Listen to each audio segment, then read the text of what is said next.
Hello everyone, and thank you for joining me. My name is Karen Burke. I am a second level teacher of science and maths, but this year I'm working with Microsoft Education Ireland. Really passionate about the use of Office 365, and today I would like to talk to you about creating asynchronous resources. And it's because during this period of remote learning, it's not always possible to be online, but we can create meaningful videos, meaningful activities that the students can complete. Another bonus is also that they make wonderful revision videos or resources for a flipped or blended learning context when we do return to class. And definitely coming from a maths teacher's point of view, instead of writing out the same maths question year after year after year and how to do it, I can create some really good videos that I will be able to reuse and my students will be able to access when they're at home. So if you would like to follow me on Twitter, you can find me at Miss K Burke1. I will regularly tweet out webinars I'm presenting at, other tips and tricks, and any other videos I may be making. What I'm hoping to do today is go through the difference between synchronous and asynchronous learning and show you how to make asynchronous video resources by using a range of apps available on Office 365, for example, Strem and Flipgrid. So what is the main difference? When we have synchronous learning, students all learn at the same time. This is very much what we would have traditionally in the classroom when they all arrive into class, or equally in the remote setting when they all log on for a Teams live meeting or a Teams meeting. Asynchronous is when students learn on their own schedule. They can access the material at different times and very much independently work on the task. This is a huge advantage because, one, the students can be flexible with their learning, and equally, the teacher may not always be available for a live lesson. And I suppose on the third side, this is great for flipped learning, be that something that is a new topic or an older revision topic. So it has so many advantages. And for me, asynchronous gave me the flexibility when I was in a remote setting that I didn't need to be online every single day. I could make some videos that they could access at a later point in the day, or equally, I could pre-record them the night before and pop them up for the next day. So it allowed me as a teacher to be flexible, and equally, if students were going to be unavailable on that day also, they were equally getting the experience of the in-live person teaching. But it was being done via video. So what are my tips? Realistically, you can't expect a student to sit there and watch a 40-minute video of you teaching. That isn't going to be successful, meaningful, I suppose, learning engagement for them. So what they recommend is that you very much keep this between 4 to 6 minutes. That is a single video, and then you can take a break, give them a student a task even, and get them to watch a second one. Or equally, one of my favorite things to do in Strem is to insert a form into the video itself so that I can see how well they understood the topic, and equally it lets me know who exactly has watched it. So it's a great piece of information to have. So how do I record this asynchronous video in Strem? The first thing I will say is you log into Office 365 as normal. If you don't see the app located underneath the waffle or across by the waffle, then click the waffle itself and try to open your apps. And you should see it here as Strem. Equally, if it isn't found there, you can click on all apps to expand this further. So I'm going to click on it. And as you can see, the window is opening and we're logging into Strem. Strem is a great video repository for videos that you've made and equally for creating content. So for me to do and make a new one, I'm simply going to hit create. And I'm going to select record screen or video. So once I select create a video, the following window pops up and you'll see you have a range of options. You can turn your camera off. You can select it that there's a rear camera or the front camera facing you. If I was recording a section of notes or recording an activity, which I'm going to be using the screen to write on, I definitely recommend camera off, or else they will be looking at the ceiling. And here then you can select the mic that you wish to use. I'm then going to hit record. It is then going to give me various different options about what it will be recording. Is it my whole screen? Is it a specific application? Is it a Microsoft Edge tab? So I'm going to pop over here to a one page. I'm going to hit share. And you will see that now up the top, it's saying sharing this tab to web.microsoft stream. So I can now factorize these questions. So I can discuss how we would teach it, and I might say for question 1, 2 is a factor, and then I might simply put 2 outside of x plus 2y, and then I could say I'm going to check if it's correct, and so on and so forth, and teach it like I would do normally.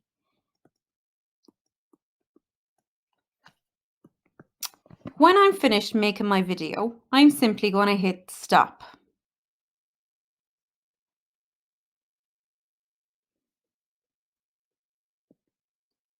Now, this is, I'm going to pop back to my stream, and you can see that again, that whole video is there, that 43 seconds. What I'm going to do now is I'm going to upload it to stream, and I'm going to give it a title.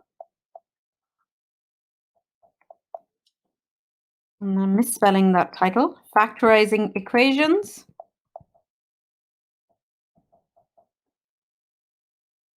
I am going to publish it and hit go to video. And you can see it's beginning to upload to stream, and it'll take a few minutes. So what I will say is when this is fully done, we will have a lovely video uploaded here. It will automatically begin to generate a transcript. And one quick tip is, if it is a 1-minute video, it is going to take approximately 2 minutes to generate the transcript, which can be very beneficial if you have hearing impaired students. So if it doesn't pop up straight away, don't worry. Sometimes it may take a little bit longer, but if you leave it for a little while, when you come back, it will begin to generate. And you can see that the video is now here. And as I said, the audio transcript isn't quite ready, so we're going to check back again soon. There are a couple of things that I like. So you can equally click on the 3 ellipses, you can trim the video from the very start to very end, which I really find handy to do. And then if you want, you can download it. One quick tip I will say is, if you download a video as it is, it will download as a WebM file. If you wish it to be an MP4 video that you download, plan to trim a couple of seconds from the start and the end, because when you download it, then it will be in that MP4 format. Within Stream, you have the option to build in some interactivity by adding a Microsoft form. So what I can do is select a Microsoft form to add in. Oopsie-daisies. So what I need to do is I need to go and I need to copy in a form from forms. So when you open your forms, you will see all the forms that you've previously created. And what I'm going to do is select one just to show you how to do it. So I open the form. I'm then going to click share, and I'm going to copy the link. I'm going to go back now to my video and paste this URL in. Now, I know that mightn't be exactly about the same thing, but if you could imagine if you were making this for teaching, then you would. So I might say practice solving, and then you get to add this to the timeline. So you move it to the point where you think that it might be beneficial. So for me, in this moment, I might add it right at the start so that people will practice solving before they begin factorization. So I might pop it down here, and we'll say at timestamp 5 seconds, and I'm going to add it to timeline. Now, the beauty of this is when I hit play, I'm going to mute myself, is you will see that When it hits the 5 seconds, the form automatically pops up for the student to answer, and they have to answer it. Now, they can then, once they have answered, continue to video, but I equally want to show things like the immersive readers still work here too. Once they have it done, they can continue to the next part of the video. And as you can see here, you can add in more forms. So your 6-minute video might have 3 different learning checks throughout it. Or equally, you might want to leave it until the end so you can see how, I suppose, the teaching and learning went for that section. So either way, it's a superbly easy way to make a video and share it. Once that's done, I suppose there's multiple different ways of sharing it. If you want the most direct and simple way, I would simply click share and I would copy this URL and I would pop it into my Microsoft Teams. So I'm going to go back here. I'm going to go to Forms. I'm going to go to Teams. And I am going to show you one of the ways that I might do it. So I'm going to go in here to my maths team. I'm going to create a new assignment. And I like this. I can add a resource. I can add a link. I can put in the text to watch this video. And I can attach it. Equally then, I may want to add an additional worksheet, for example, but that's all possible. For example, I'm going to add this one here again, just to show you how it's done. I'm going to set 3 ellipses so students can edit their own copy, but now they have, I suppose, the teaching and learning part of the lesson, which includes the video. There is a worksheet for them to do. I can enter in a title. I can tell them what to do, and I can assign it to all students, and they're going to get a notification. So I might pop in a message into the general channel and say, for today's lesson, will you complete assignment number 1, for example, or in this case, title, and then they can watch the video and complete the worksheet. The beauty of that, I suppose, is that you get 2 points of information. You will get the insights that will show when they've accessed it. You will get the form, so you will know how they get on with it, and equally, you've given them their homework. I could equally go into the likes of a general channel. I can hit new conversation. I can pop in the link there, and I can say, please watch this during Thursday's class. The videos can be up to 15 minutes long, so obviously you can extend this, or you might want to just break it up into part 1, part 2, and part 3, but it's as simple as that to make a really quick asynchronous video using Strem that is interactive, that you could assign as an assignment, and all of that lovely goodness. So you may also wish to provide some more structure to your stream. And again, that's quite simple to do. So what I'm going to do is create a channel. And that channel may, in one case, I might use this for maths revision videos, or for something like, virtual lessons, for example, whatever. I'm going to give it, I can channel description. So I might say useful videos for JC Maths. And again, I'm going to select the group. So I'm going to search for JC because they're junior cycle. And you can see there's my junior cycle maths class. So I'm going to select them and I'm going to hit create. Now you can add a custom channel image if you want.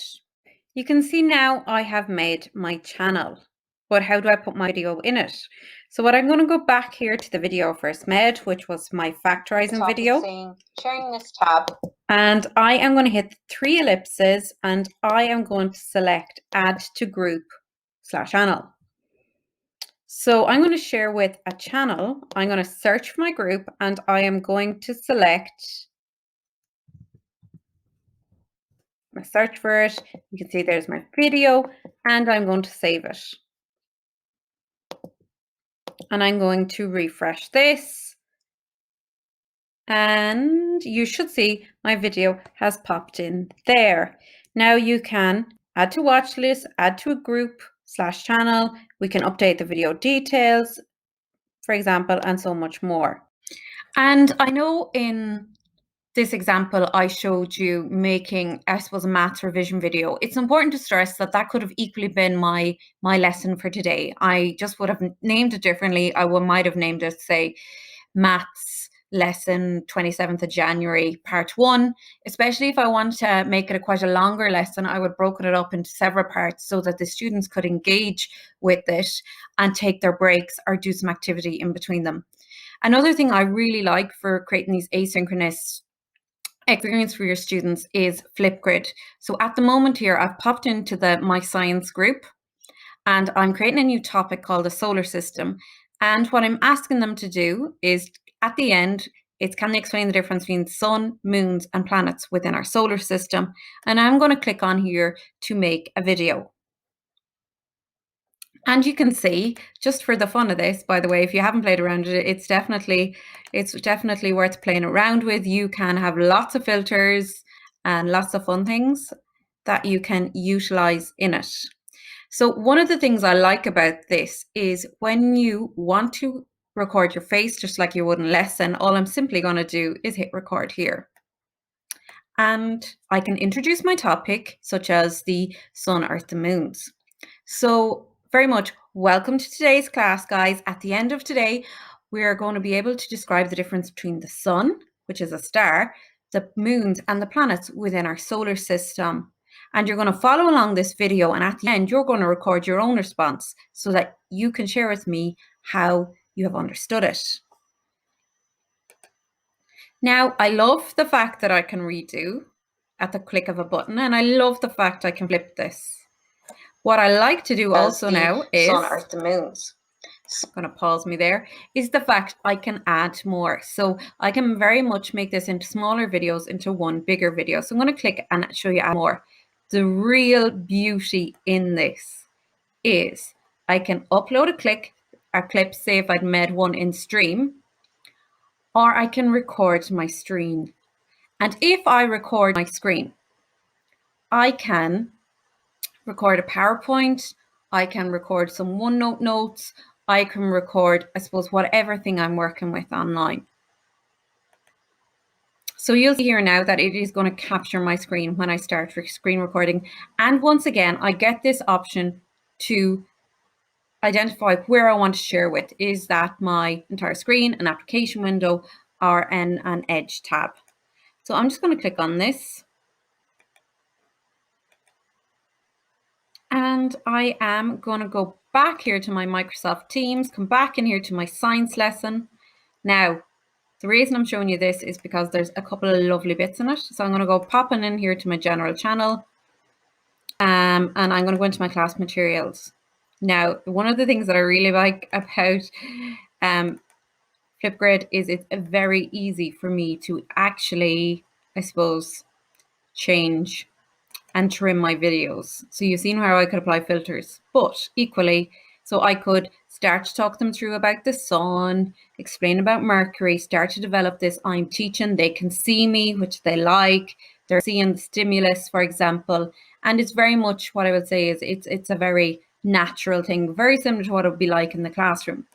At the end of all this, I can hit pause recording. If I want to take a break, I can stop recording as the sun, earth, and moon.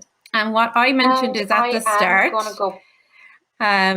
remember there was a little bit where I was like faffing. It's so easy for me to trim all that. So now when they come in, they're coming straight into the point where I was jumping into Teams. And you might be like, I still want to go a bit further. So what I can do is go straight to the point where I am launching my I suppose the Word document, but equally if the student wants to know where it was, again, it's a super handy thing. So I confirm this. I'm going to hit stop, so you don't have to listen to me. I can record, take a selfie or whatever. Now in this one, actually, to be fair, I probably would make it, if I want to make something nice, I might put in something like sun, moon, and stars, but equally, not that you need to see more of that, but again, it is just popping it in there. The reason I really like about this is, again, you can record up to 15 minutes, and you can see how it's very easy to create little snippets together. And then the students can record their own response to it. So, you can say, you're going to have 2 minutes. You can make some video comments or some text comments. And I've turned on topic moderation, which means I get to see this beforehand.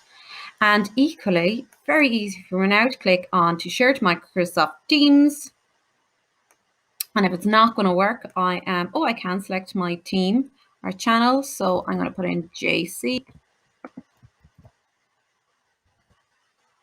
And again, I get to select where it goes. And remember, if I was using this for online teaching and learning or for while I'm closed, I can specifically pop it into that class. I can use this to create an assignment. So loads of lovely options within this. And now my link has been shared. And that's it all set. So it's very easy for me to record this video. What I love about this is obviously the students get to record their response to me, which again is another lovely thing to make this a bit more interactive. So for those teachers that really enjoy teaching with PowerPoint, there's another great option available. So you can open your PowerPoint, click on the slideshow tab and hit record slideshow. And you can either record from the start or from the current slide. When you open this window, you'll see you can start your recording by simply hitting record. And what I really like about all of this is I can still do a lot of the things that I would do normally. I can ink away on the screen. I can teach. The students are getting to see me. This is very much what I would say. It's a really good option that kind of echoes or mirrors what we would have done in class. I'm able to transition from our PowerPoint like I might have done in class. And again, they're able to see me. I'm able to draw their attention to it and I suppose teach like normal. At the end of it then, all I'm simply going to do is hit stop. I'm going to close this down, and what you'll notice is my little video appears in the corner of every slide. So they can either click on it and play it, or you have the option where you go to File, you can go to Export, and you can create a video, and you can change the quality size depending upon, I suppose, the quality needed. I can then click Create Video, and I will get to place this in, I suppose, whatever folder I want. And at the moment, so I might just pop it into here in Videos, and I might hit Save.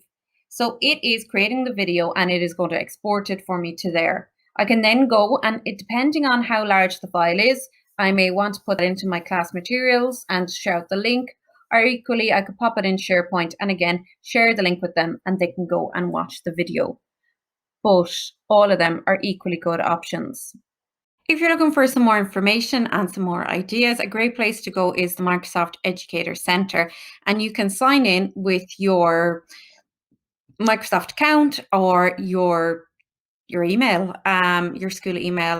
What I would do is it has a multitude of courses on a range of topics, but in this specific case, I'm going to show you this. We're going to click on courses. We're going to type in Stream. And this is the course I recommend, and it's called Keeping Students Engaged, Building Stronger Student-Teacher Connections in the Remote Learning Environment. It's very useful. It talks through creating pre-recorded materials as well as integration with assignments and grades, etc., and touches on Stream, Flipgrid, OneNote, and everything. It's a very useful course, and I would definitely recommend doing it. But thank you so much for watching it, and I hope you enjoyed it.